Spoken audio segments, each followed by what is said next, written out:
تکبر کی چند اسباب میں بیان کر دیتا ہوں کہ کن کن وجوہات سے تکبر پیدا ہوتا ہے۔ نمبر 1 علم کی وجہ سے، نمبر 2 عبادت کی وجہ سے، نمبر 3 مال و دولت کی وجہ سے، نمبر 4 حسب و نسب کی وجہ سے، نمبر 5 عہدہ و منصب کی وجہ سے، نمبر 6 کامیابیوں کی وجہ سے، نمبر 7 حسن و جمال کی وجہ سے، اور نمبر 8 طاقت و قوت کی وجہ سے۔ اب جس کے پاس علم آتا ہے وہ بھی تکبر میں بعض اوقات آ جاتا ہے کہ میں تو بڑا پڑھا لکھا ہوں جناب، فلاں سامنے والے ہیں یہ تو جناب میں انڈر میٹرک ہے، اس کو تو اپنا نام ہی لکھنے نہیں آتا، اس کا کیا مقام ہے جو میرا مقام؟ یہ تو آخرت میں پتہ چلے گا کہ اللہ کی بارگاہ میں کس کا مقام ہے۔ حقیقت میں مقام تو آخرت میں پتہ چلے گا۔ یہ دنیا میں چند فکرے انگلش کے سیکھ کر کسی کے اوپر انگلش بول کر دھاگ جما لینا، چند سینٹینسز کو سیکھ لینا، یا میتھمیٹکس کا یہ سبجیکٹ کو پڑھ لینا، یا دیگر اس طرح کے کورسز کو کر لینا، گویا یہ کورسز کر کے اپنے آپ کو عرفہ و اعلیٰ سمجھ بیٹھنا، یہ بھی تکبر میں شامل ہے۔ اور بعض نادان تو ایسے بھی ہوتے ہیں کہ جن کو یہ مثال کے طور پر انہوں نے کوئی RMC میں مثلا اپنا اچھے نمبروں سے پاس کر لیا، اب کوئی ایسا شخص ہے جس کو بیچارے کو انگلش میں کوئی نام لکھنے نہیں آتا، لیکن اس کے پاس علم دین کافی زیادہ ہے۔ اور ان میں سے ایک تعداد وہ بھی ہے جو یہ کہتی ہے بھی یہ مولوی صاحبان، یہ داڑھی والے، یہ امامی والے، یہ بیک ورڈ لوگ ہوتے ہیں معذرت۔ جو قرآن پاک کی آیاتیں سناتے ہیں آپ کو وہ بیک ورڈ ہے، جو احادیث مبارکہ آقا کی سنائے آپ کو کیا وہ بیک ورڈ ہو سکتے ہیں؟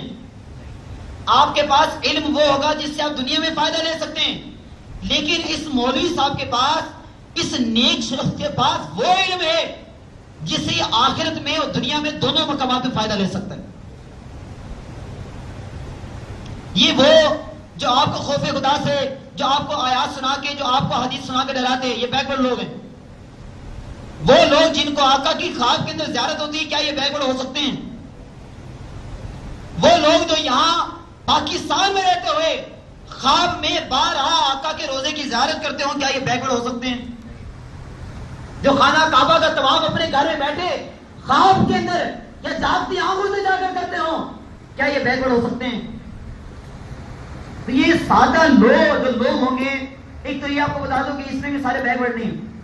اگر آپ پڑھے لکھے ہیں تو آپ کو دعوت اسلامی کے ماحول میں ایسے ایسے پڑھے لکھے ملیں گے جو کہ آپ کو پریشان کر دیں گے۔ ہمارے اسلام ممالک ڈویژن کے نگران ہیں، یعنی یونیورسٹیوں والے ان کے منتیں کرتے ہیں کاش یہ اسٹوڈنٹ ہمیں مل جائے۔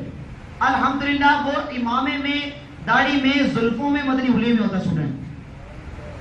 اتنے نمبر میں ٹاپ اس نے کیا ہے، اتنے اس نے میڈل لیے ہیں۔ اب غالب جس ادارے میں پڑھ رہا ہے اس ادارے کے فیس بہت زیادہ ہے، لیکن وہ ادارے والے غالب اس کو پڑھنے کے، اس کو وظیفہ دینے کے، یہ ہمارے لیے اعزاز ہے کہ ہماری یونیورسٹی کے اندر یہ طالب علم پڑھ رہا ہے۔ اب ایسے بھی آپ کو ملیں گے الحمدللہ دعوت اسلامی کے ماحول میں، پھر آپ یہ علم سے جو فائدہ لے سکتے ہیں لے سکیں گے۔ اللہ والوں نے جو ان کے پاس قرآن و حدیث کا علم ہوتا ہے، اس سے کیا کیا فائدے لیتے ہیں اللہ اکبر، بیان نہیں کر سکتے۔ ایسے ایسے فائدے، مثال کے طور پر آپ نے علم حاصل کر لیا، کیا آپ اپنے علم سے زلزلے کو روک سکتے ہیں؟ آپ کہیں گے زلزلہ یہ تو روک سکتے ہیں نہیں ہم لوگ۔ یہ قربان ہے سیدنا فاروق اعظم رضی اللہ تعالیٰ عنہ پر کہ جب ان کے دور میں زلزلہ آیا، آپ نے درہ زمین پر مارا اور کہا اے زمین رک جا، کیا تیرے اوپر عدل کرنے والا فاروق اعظم موجود نہیں ہے؟ آپ کے درہ مارتے ہی زلزلہ وہی رک گیا۔ آپ کے دور میں پانی نے، دریا نے چلنا بند کر دیا۔ آئیے جو آپ نے پڑھا ہے مجھے پانی چلا کے دکھائیے۔ دریاؤں کیسے چلائے؟ پانی نہیں چلا سکتے۔ ابھی اللہ والوں نے پانی چلائے، کیسے چلائے؟ سیدنا فاروق اعظم رضی اللہ تعالیٰ عنہ نے رکا لکھ کر دیا آنے والے کو، وہ لکھا ہوا رکا آپ کا دریا میں ڈالا، ڈالتے ہی دریا نے چلنا شروع کر دیا۔ چلیں آپ کے پاس بھی علاج ہوں گے، آپ نے اس کورس سے امراض کی تشخیص سیکھی ہوگی، کیف علاج سیکھے ہوں گے، چل ٹھیک ہے، اللہ والے بھی علاج کرتے ہیں، لیکن آپ میڈیسن سے ہزاروں لاکھوں روپے خرچ کروا کے علاج کریں گے، اللہ والے آنکھوں سے علاج کر دیتے ہیں۔ آئیے ان کے مقابلے میں ان کو ہم کہیں گے بیک ورڈ لوگ، نہیں نہیں نہیں، مجھے یہاں اسلامی بیٹھے ہوئے کہتے ہیں کہ میری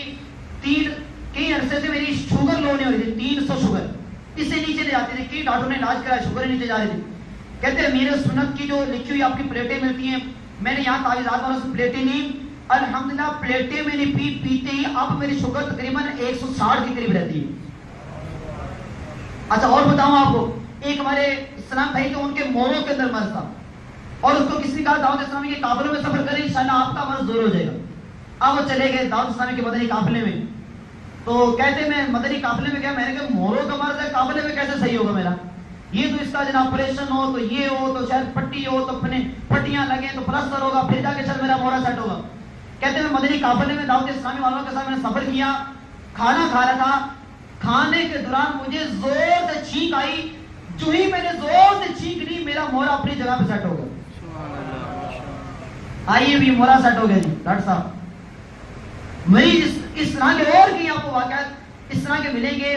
میں آپ کو واقعہ وہ سناتا ہوں جب حیران ہوں گے کہ میں نے اپنی آنکھوں سے دیکھا. ابھی جب میں اس سے پہلے جب سیکنڈ لاسٹ ٹائم جب کراچی جانا ہوا تو امیر سنت کے سامنے جو تقریباً 250-300 کے قریب سے بیٹھے ہوئے, تو اس میں تقریباً 15 سے 20 کے قریب وہ بھی لوگ موجود تھے جو کرسیوں پر بیٹھے ہوئے تھے, باقی سارے زمین بیٹھے ہوئے تھے. امیر سنت کے بھی یہ عاجزی ہے کہ آپ صوفوں کرسی پر بیٹھنا پسند نہیں فرماتے, اکثر آپ زمین پر نیچے تشریف فرما ہوتے ہیں.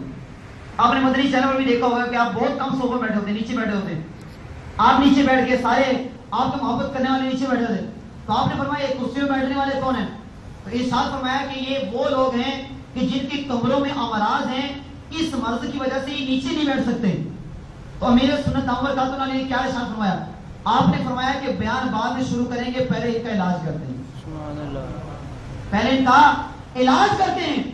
پھر آپ نے کیسے علاج کیا, لاؤ جی وہ اوزار, لاؤ جی کینچیاں, لاؤ جی چھری, لاؤ جناب یہ نہیں, لاؤ جی اسٹیچنگ وہ دھاگا لے کے آؤ, یہ لاؤ جی وہ سوئی لے کے آؤ جیسے ٹانکے لگانے پڑیں گے. نہیں, آپ نے شعر پڑھا, تہوار سے منگائی جاتی ہے سینوں میں بسائی جاتی ہے, تہوار سے منگائی جاتی ہے سینوں میں بسائی جاتی ہے, توحید کی میں پیالوں سے نہیں نظروں سے پلائی جاتی ہے. یہ توحید کی میں جو یہ پیالوں سے نہیں پلائی جاتی, یہ نظروں سے پلائی جاتی. امیر سنت نے اب ایک ایک کرسی والے پر نظر فرمانا شروع کی, ان کو دیکھتے, آپ نام پوچھتے, آپ کا نام کیا, آپ کا نام کیا ہے, سب کے اوپر آپ نے نظر فرمائی, سب کا نام پوچھا, اور پھر آپ نے ارشاد فرمایا کہ اب ان کی کرسیاں اٹھا دو, سب کو نیچے بٹھا دو. بٹھا دیا گیا, بیان شروع ہو گیا, گفتگو شروع ہوئی.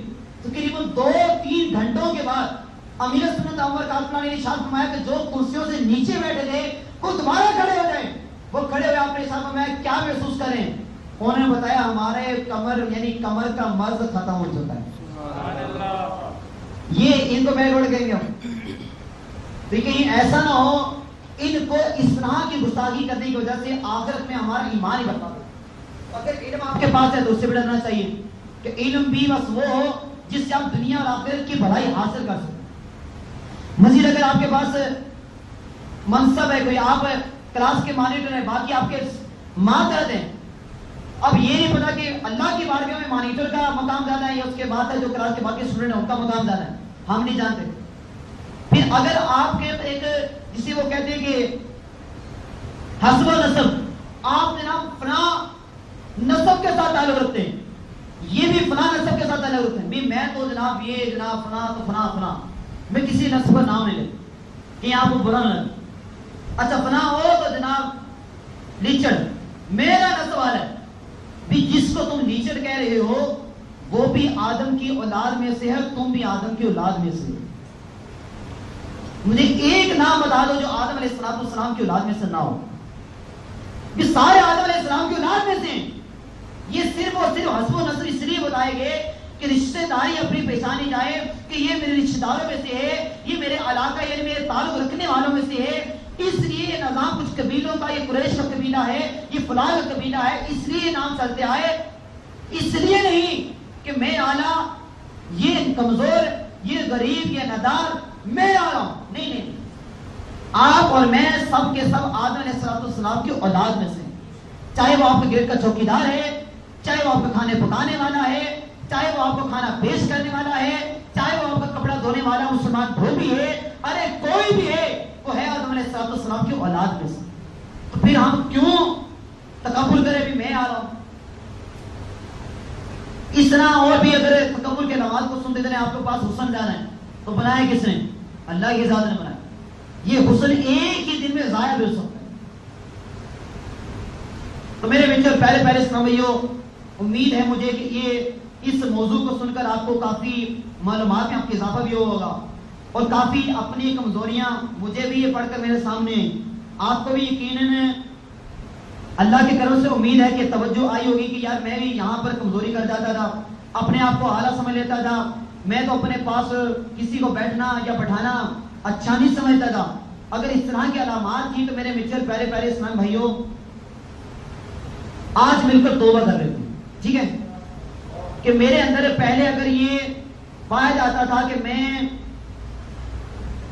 اپنے آپ کو اعلیٰ دوسروں سمجھتا تھا، انشاءاللہ عز و جل اب میں تکبر سے بچنے کی کوشش کروں گا. حضرت ابو بکر صدیق رضی اللہ تعالیٰ کتنے اعلیٰ تھے. انہوں نے پرندے کو درخت پر بیٹھے ہوئے دیکھا اور فرمایا اے پرندے تو بڑا خوش بخت ہے، واللہ کاش میں تیری طرح ہوتا. یعنی یہ اتنے نیک ہونے کے باوجود بھی اپنے آپ کو گناہگار سمجھتے. کاش میں پرندہ ہوتا. کوئی کہتا ہے کاش میں تنکا ہوتا. کوئی کہتا ہے کاش میں دنیا میں پیدا ہی نہ ہوا ہوتا. کاش میری ماں نے مجھے جنم نہ دیا ہوتا. خوف خدا سے کون کہتے تھے؟ جن کو دنیا میں ہی قطعی جنتی ہونے کا پیغام سنا دیا گیا. اللہ تبارک و تعالی ہمیں بھی ان خوف خدا والوں کا صدقہ خوف خدا عطا فرمائے. تو انشاءاللہ عز و جل تکبر سے بچنے کی کوشش کریں گے. دوسروں کو اپنے سے اعلیٰ سمجھنے کی کوشش کریں گے. اور جو بھی دیگر اس طرح غور کرتے چلے جائیں کہ آپ کے اندر یہ غیبت کا گناہ تو نہیں پایا جاتا، غیبت کا گناہ تو اس سے بچ جائیے.